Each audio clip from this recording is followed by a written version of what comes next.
খুলনা থেকে আমাদের সঙ্গে যুক্ত হচ্ছেন সহকর্মী প্রবীর বিশ্বাস। প্রবীর, খুলনায় কি অবস্থা দেখছেন? ক্রেতাদের বাড়তি চাপ কিভাবে সামাল দিচ্ছে পাম্প মালিকরা?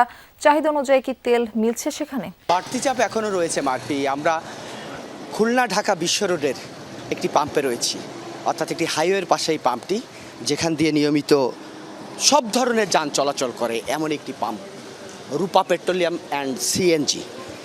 এই পাম্পে যারা আছে তারা আমাদেরকে জানিয়েছে তাদের কাছে যে স্টক রয়েছে জ্বালানি তেলের, সেটি হয়তো 1 থেকে 1.5 দিন যাবে। এটি আরও 2 দিন 3 দিন বেশি যেতে পারতো।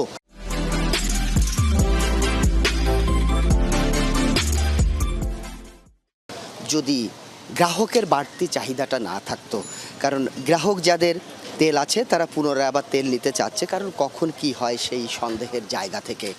সে কারণেই বাড়তি এই চাপটা গত 2 দিন আগে শুরু হয়েছে প্রতিটা পেট্রোল পাম্পে, সেটি কিন্তু এখনও চলমান রয়েছে। দেখতে পাচ্ছেন একাধিক মোটরসাইকেল এখানে তারা দাঁড়িয়ে আছে পেট্রোল পাম্পের সামনে ফুয়েল নেওয়ার জন্য। এবং আমরা একটু কথা বলবো এই পাম্প যারা পরিচালনা করে, কি পরিমাণ পর্যাপ্ত পরিমাণ আপনাদের আছে কিনা, বা কি পরিমাণ মজুদ রয়েছে, কতদিন দিতে পারবেন? আমাদের যা আছে আমরা 1-2 দিন চালাতে পারবো। অনেকে এসে চাচ্ছে ট্যাঙ্কি ফুল, কিন্তু ট্যাঙ্কি ফুল তো আর দেওয়ার নির্দেশনা নাই এই মুহূর্তে। যতদূর আছে আমাদের দেওয়ার চেষ্টা করবো যতক্ষণ আছে, এরপরে আপনার না থাকলে তখন তো আর কিছু করার নাই। এখন আমরা কালকে ডিপো খুলবে, ডিপোতে যেয়ে দেখবো, যদি আমরা পাই সেক্ষেত্রে আমরা আবার পুনরায় চালু করতে পারবো। আমাদের অকটেন যা আছে রিজার্ভের মতো আর কি, এই কারণে বন্ধ রাখছি। 2-1টা প্রশাসনের গাড়ি আসে, ইমার্জেন্সি অ্যাম্বুলেন্স আসে, সেক্ষেত্রে যেটুকু আছে একটু বন্ধ করে রাখছি, সেগুলো ছাড়ানোর জন্য। যতক্ষণ আমরা অ্যাভেলেবেল না পাচ্ছি, অ্যাভেলেবেল যখন পাবো তখন আবার এটা আমরা চালু করে দেবো।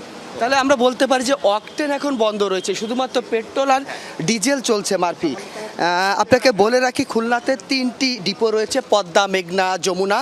সেগুলো শুক্র শনি পাম্প এইগুলো বন্ধ থাকে ডিপোগুলো। যদি আগামীকাল তারা তেল দেয় তাহলে আসলে এই যেগুলো পেট্রোল পাম্পগুলো রয়েছে তারা তেল সরবরাহ করতে পারবে। মারফি, প্রবীর, আপনাকে ধন্যবাদ যুক্ত হবার জন্য।